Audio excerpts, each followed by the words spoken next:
Hello again. I realize it's been quite a while since my last update, so my apologies. Time flies when you're writing. Just because I haven't been in front of the camera definitely doesn't mean that nothing is going on.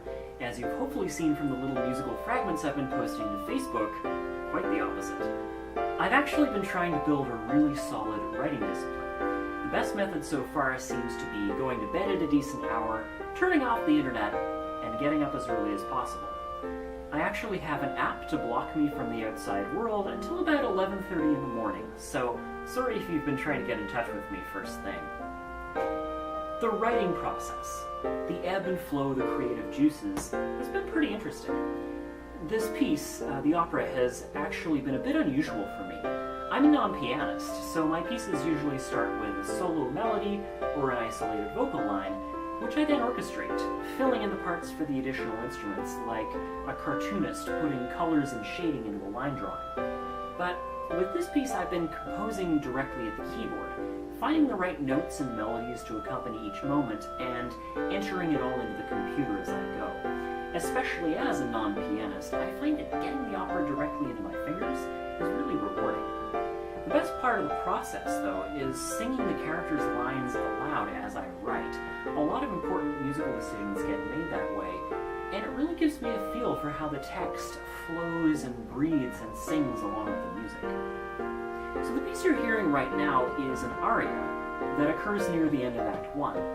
Our main character, Lucy, having submitted to the supposedly infallible in vitro procedure earlier in the act, is preparing to fulfill her state-mandated duty of parenthood.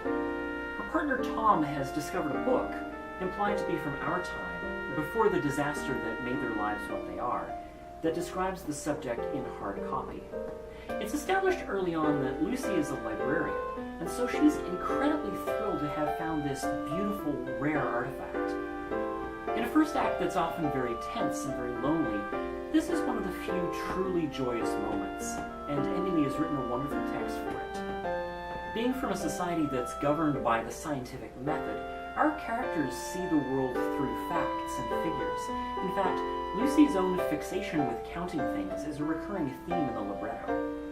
Here, the raw data of the book, the dimensions, the chapter titles, even the decay of the paper, is transmuted into poetry, and it's a surprisingly intimate moment. So I've set this piece as much more of a linear song than most of the scenes of the opera so far.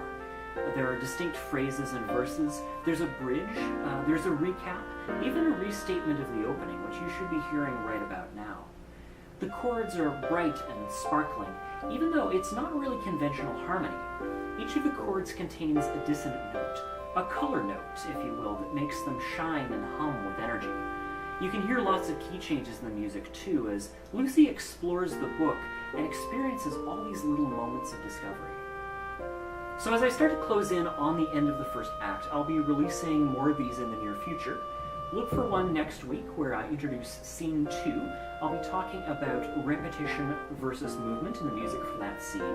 I'll be talking about the medicalization of reproduction that we portray, and also about how the right note is sometimes actually the wrongest note. So in the meantime, please follow us or subscribe if you haven't already, and of course, thanks for watching.